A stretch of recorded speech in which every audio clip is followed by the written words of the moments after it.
प्रिय विद्यार्थियों, मैं डॉक्टर नरेंद्र कुमार, सहायक आचार्य समाजशास्त्र, राजकीय कला महाविद्यालय सीकर, आज आपके सामने बीए तृतीय वर्ष के विद्यार्थियों के समाजशास्त्र विषय का जो द्वितीय पेपर है उसके एक महत्वपूर्ण बिंदु पर चर्चा करेंगे। आज आपका बिंदु है पर्यावरणीय समस्याएं यानी एनवायरमेंटल प्रॉब्लम्स। ये विषय हम विज्ञान, ज्योग्राफी, कई विषयों में हम पढ़ते आए हैं। आज हम बीए तृतीय वर्ष के सिलेबस में ये समाजशास्त्र में भी शामिल है, क्योंकि ये एक सामाजिक समस्या से भी जुड़ा हुआ है। क्योंकि जो पर्यावरणीय समस्याएं अपने आप नहीं आती है, बल्कि कहीं ना कहीं अधिकांश लोग जब इस तरह की समस्याओं को निर्मित करते हैं तभी ये समस्याएं अस्तित्व में आती है। तो चलिए हम पर्यावरणीय समस्याओं के बारे में अध्ययन करते हैं। तो सबसे पहले हम देखते हैं पर्यावरण होता क्या है। पर्यावरण का तात्पर्य यह है कि हमारे चारों ओर का जो परिवेश है, यानी चारों ओर का जो आवरण है, उसे पर्यावरण कहते हैं। आवरण का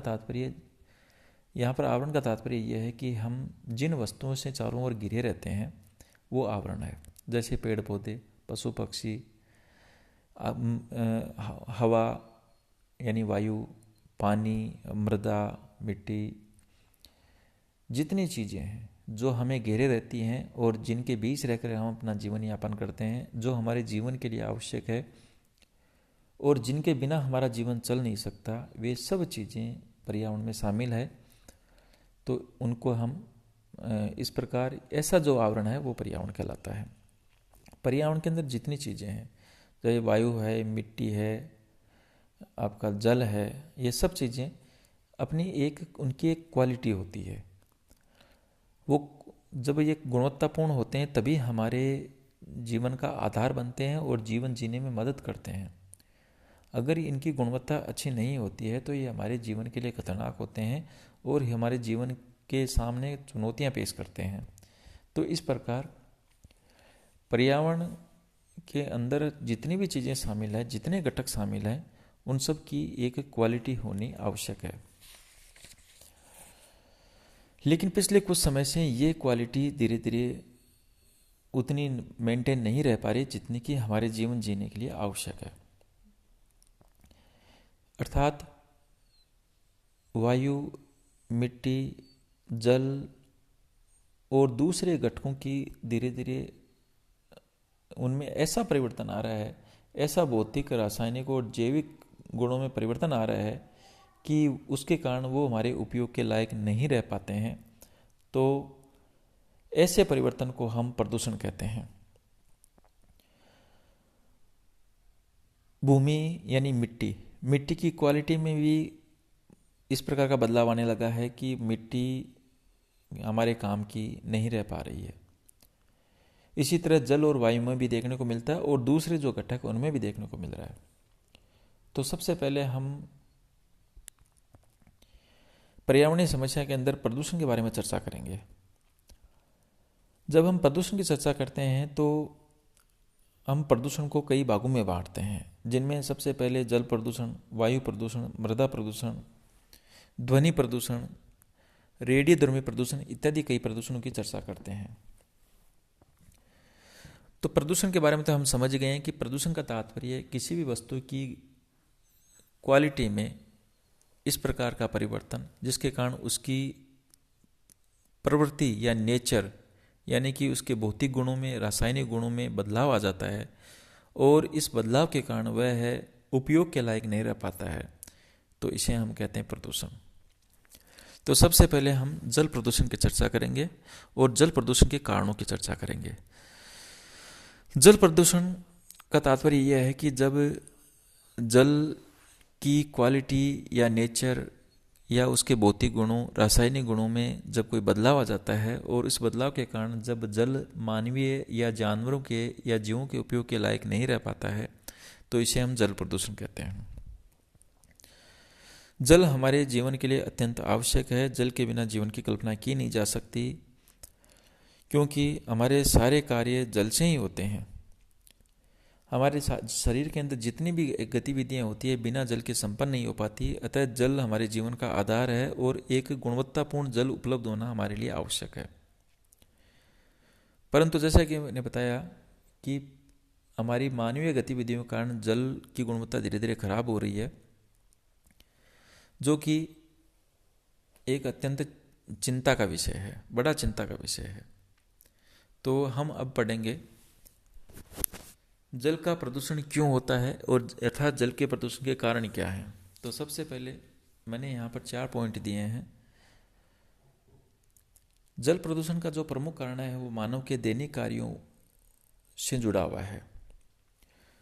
पर यह देखने में आया है कि जिन इलाकों के अंदर, जो पहाड़ी इलाके हैं जहाँ पर लोग बरसात का जल इकट्ठा करते हैं और उसी के आधार पर अपना उसी का उपयोग करते हुए जीवन यापन करते हैं, वहाँ पर प्राय लोग बाग नहाने, कपड़े धोने और दूसरी पशुओं को नहलाने धुलाने का कार्य सार्वजनिक जो जलीय स्रोत है उनके किनारे करते हैं, जिसके कारण पानी धीरे धीरे प्रदूषित होने लगता है। यही नहीं, शौच इत्यादि की गतिविधियां भी जल स्रोतों के आसपास ही की जाती है, जिसके कारण पानी धीरे धीरे अनेक प्रकार के बैक्टीरिया कृमियों का केंद्र बन जाता है और वह जल स्रोत धीरे धीरे उसकी क्वालिटी खराब हो जाती है और उसमें अनेक प्रकार के रासायनिक और जैविक बदलाव आ जाते हैं और इस प्रकार वह मानव के उपयोग के लायक नहीं रह पाता है।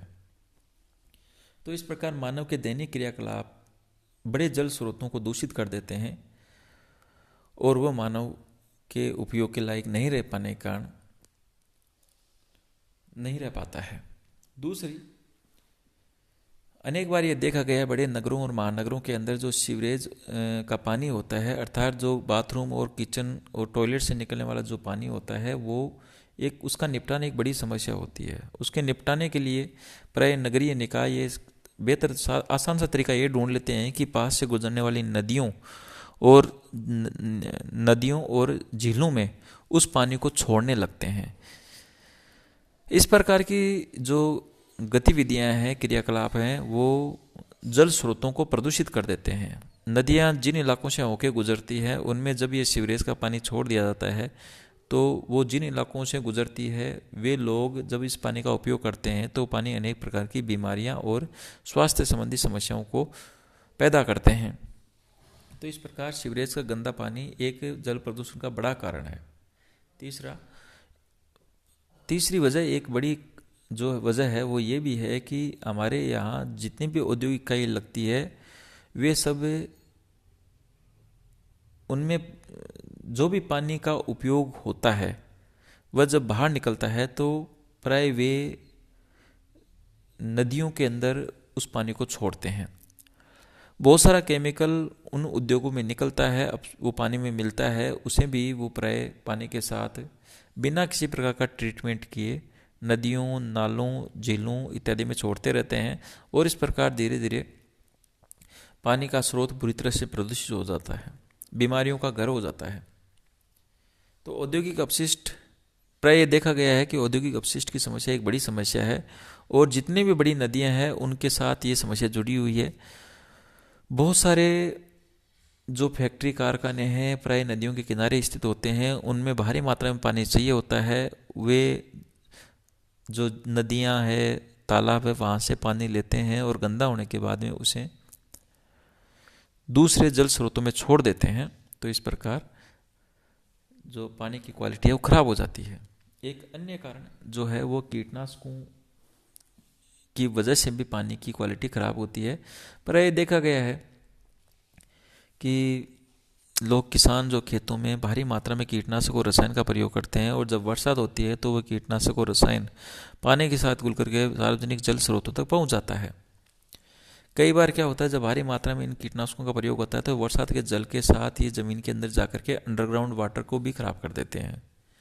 तो इस प्रकार कीटनाशकों का प्रयोग, रसायनों का प्रयोग ये पानी के स्रोतों को प्रदूषित कर देता है।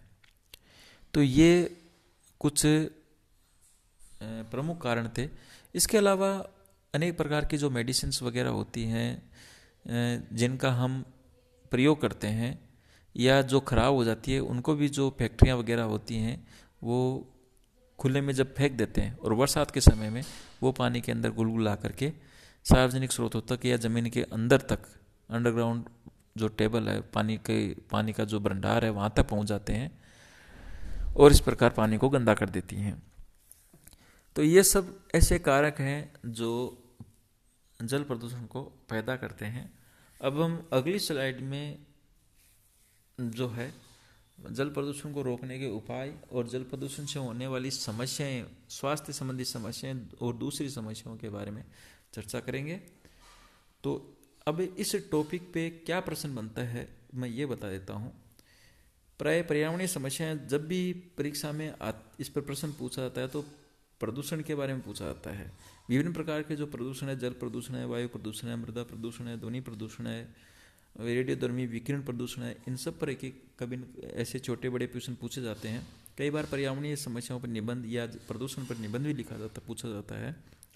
तो ये एक सामान्य टॉपिक है, सभी विद्यार्थी इसके बारे में जानते हैं, फिर भी पॉइंट्स के रूप में इसको लिखना चाहिए। जैसे अगर प्रदूषण के बारे में पूछा गया है, जैसे जल प्रदूषण के बारे में पूछा गया, जल प्रदूषण किसे कहते हैं, इसके कारण क्या है, इसका निवारण क्या है और इससे खतरा क्या है, ये सब चीज़ें हमें लिखनी चाहिए। तो इसके प्रश्नों, इस पे 3-4 प्रश्न बनते हैं, जैसे जल प्रदूषण, वायु प्रदूषण, ध्वनि प्रदूषण, मृदा प्रदूषण, इन सब के कारण परिणाम क्या क्या हो सकते हैं। तो इन पे हमें अलग अलग प्रश्न विचार करने चाहिए। और जब ये शॉर्ट नोट के बारे में पूछा जाता है इसमें, तो शॉर्ट नोट में जैसे जल प्रदूषण आ गया, उसके कारण पूछ लिए, इसके परिणाम पूछ लिए, तो ये छोटे क्वेश्चन भी बनते हैं। तो मैं उम्मीद करता हूँ कि आप लोग इसको समझ रहे होंगे और कुछ क्वेश्चन फ्रेम कर रहे होंगे। बहुत बहुत धन्यवाद।